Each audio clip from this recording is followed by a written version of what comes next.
दोस्तों stay with Waraich में खुश आमदीद। मैं हूं ज़की रहमान वड़ाइच और आज हम बात करेंगे फहर तुर्की रजब तैयब उर्दगान की। दोस्तों इस वक्त दुनिया में जिस आदमी का सबसे ज़्यादा जिक्र किया जाता है वो है रजब तैयब उर्दगान। शानदार माजी और रवायात के हामिल इस्लामी मुमलिकत तुर्की के सदर रजब तैयब उर्दगान कौन है?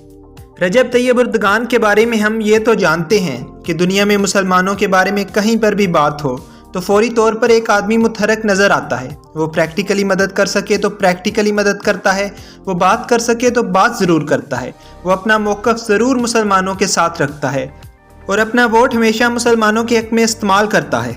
दोस्तों जब अमेरिका ने बैतुल मुक़द्दस को इसराइल का दारुल हुकूमत तस्लीम किया तो तुर्की के सदर रजब तैयब उर्दगान ने इस्लामी ममालिक का इजलास बुलाकर बैतुल मुक़द्दस को फ़लस्तीन का दारुल हुकूमत करार दे दिया। रजब तैयब उर्दगान के इस इक़दाम ने मुसलमानों के दिल जीत लिए थे, इसलिए मुसलमानों के अंदर इसकी मकबूलियत काफ़ी ज़्यादा है और ये मुसलसल बढ़ती रही है। दोस्तों एकदम ऐसा नहीं हुआ। ये आदमी ऐसा क्यों है, ये किस वजह से ऐसा बन गया, इसको समझने के लिए बहुत ज़रूरी है कि आप इस आदमी के बैकग्राउंड में जाएं। आपको पता हो ये कौन है, कहाँ से आया, इसकी तरबियत कैसे हुई और किन हालात में ये बड़ा हुआ और किस किस्म के नज़रियात का ये हामी है। तो तब आप समझ पाएंगे कि रजब तैयब उर्दगान इस वक्त दुनिया में मकबूल क्यों है। इस्तांबुल के करीब शहर जिसका नाम कासिम पाशा है, 26 फरवरी 1954 को वहाँ पैदा हुए। इमाम हातिफ एक मजहबी स्कूल था जहाँ इब्तदाई तालीम हासिल की और यहाँ ही से ग्रेजुएशन की। इस स्कूल का एक कानून था कि 25% तालीम कुरान मजीद और अहादीस के मुताबिक देते थे। यहाँ से तालीम हासिल करने के बाद रजब Tayyab उर्दगान Ankara school of economics और कमर्शियल साइंसेस चले गए, जिसका नाम बाद में मरमरा यूनिवर्सिटी रखा गया। यहाँ से इन्होंने बिज़नेस की तालीम हासिल की और इसके बाद ये सियासत में आ गए। 1976 में रजब तैयब उर्दगान ने सियासत का आगाज़ किया। दोस्तों रजब तैयब उर्दगान के वालिद तुर्की कोस्टल गार्ड में एक कैप्टन थे और रजब तैयब उर्दगान को इनके वालिद हफ्ते में 2.5 लीरा देते थे, जो उस दौर में $1 से भी कम बनता था। इन पैसों से रजब तैयब उर्दगान पोस्ट कार्ड खरीदते और बाद में इन्हें सेल करते। इसके अलावा जिन इलाकों में ट्रैफिक जाम रहती थी या रुकी रहती थी, इन एरियाज़ में गर्मी में लीमू पानी बेचा करते थे। इसके अलावा इन्होंने एक काम और भी किया। ये एक लंबा गाउन पहनकर 3 पहियों वाली साइकिल टाइप सवारी पर तिलों वाली हास किस्म की रोटी बेचते थे। कासिम शाह एक लोकल शहर का फुटबॉल क्लब था। वहाँ पर इन्होंने फ़ुटबॉल खेलना शुरू किया और फुटबॉल के बहुत अच्छे प्लेयर थे। ये फ़ुटबॉल में आगे जाना चाहते थे लेकिन इनके वालिद ने इनको मना कर दिया क्योंकि इस वक्त फ़ुटबॉल की इतनी अहमियत नहीं थी। तैयब उर्दगान ने 1976 में सियासत का आगाज़ किया और 18 साल की मुसलसल कोशिश करने के बाद वो एक ज़बरदस्त मुकर्रर बने। बड़ी ज़बरदस्त तकरीर करते थे और फिर इनको इस्तांबुल के मेयर बनने का मौका मिला। 1994 से पहले इस्तांबुल की सड़कों की बड़ी अजीब सूरत हाल थी।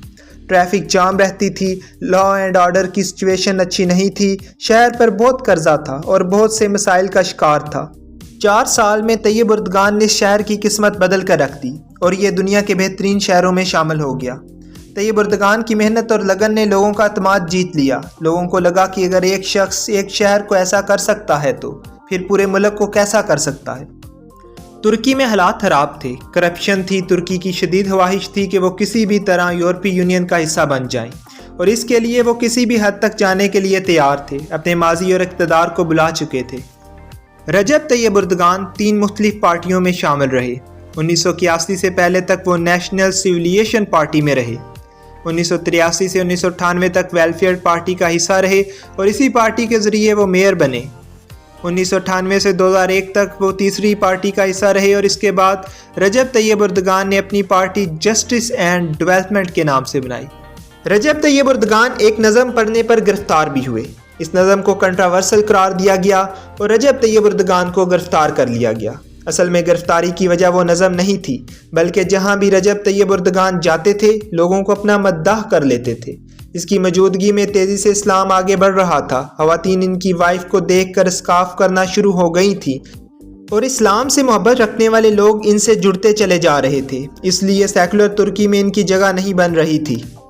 दोस्तों रजब तैयब उर्दगान ने फैसला किया कि क्यों ना मैं एक ऐसी पॉलिटिकल पार्टी बनाऊं जिसके ऊपर डेवलपमेंट एंड वेलफेयर की एक छाप हो ताकि इनका रास्ता ना रोका जाए। और ये पार्टी 1 साल के अंदर इतनी मकबूल हुई कि 2002 का इलेक्शन जीत गई। रजब तैयब एर्दोगान 2002 में पहली बार प्राइम मिनिस्टर बने और 2014 तक तुर्की के प्राइम मिनिस्टर रहे। 2014 में वो सदर बने और इसके बाद 2018 में वो दोबारा सदर बने। यानी रजब तैयब एर्दोगान 2002 से लेकर आज तक लगातार इक़्तिदार में चले आ रहे हैं। दोस्तों, कोई इनको हरा नहीं पाया। इस दौरान इनके खिलाफ बहुत सी साजिशें भी हुई हैं। 2013 में बहुत सारे लिबरल लोग तैयब एर्दोगान के खिलाफ उठ खड़े हुए तो इन्होंने इसे सख्ती से दबा लिया। 2016 में इनके खिलाफ एक फौजी बगावत भी हुई जिसमें अमेरिका मुलव्वस था। तुर्की इसका बारहा जिक्र कर चुका है। इस बगावत को अवाम ने कुचल दिया, लोग टैंकों के आगे लेट गए और लोगों ने मुकाबला किया। रजब तैयब एर्दोगान जो एक छोटे से घर से उठकर आया था वो लोगों के दिलों की धड़कन बन गया। दोस्तों, रजब तैयब एर्दोगान को मकबूलियत के साथ साथ बहुत सारे चैलेंजेस का भी सामना है। अब देखना यह है कि वो इन मसाइल से किस तरह निपटते हैं, जिसमें कुर्दों की बगावत, अमेरिका और यूरोप से मुसलसल कशीदा तल्कात, हमसाया ममालिक की बिगड़ती सूरत हाल ने तुर्की के लिए बड़े चैलेंजेस पैदा कर दिए हैं। बहुत सारे लोग तुर्की के मुआहदा लुज़ान को लेकर तरह तरह की बातें कर रहे हैं। कुछ जोशीले तो यहाँ तक कहते हैं कि 2023 में 100 साल पूरे होने पर तैयब एर्दोगान खिलाफत उस्मानिया बहाल कर देंगे या इसका आगाज़ कर देंगे। सवाल ये है कि क्या ये इतना आसान है? इस सादगी पे कौन न मर जाए ए खुदा, लड़ते हैं और हाथ में तलवार भी नहीं। बैनुल अक़वामी सतह पर इन्होंने बहुत सारे ऐसे काम किए हैं जिन कामों की वजह से वो उम्मत मुसलमान में ना सिर्फ उभर कर सामने आए हैं बल्कि लीडरशिप की दौड़ में सबसे आगे बढ़ते जा रहे हैं।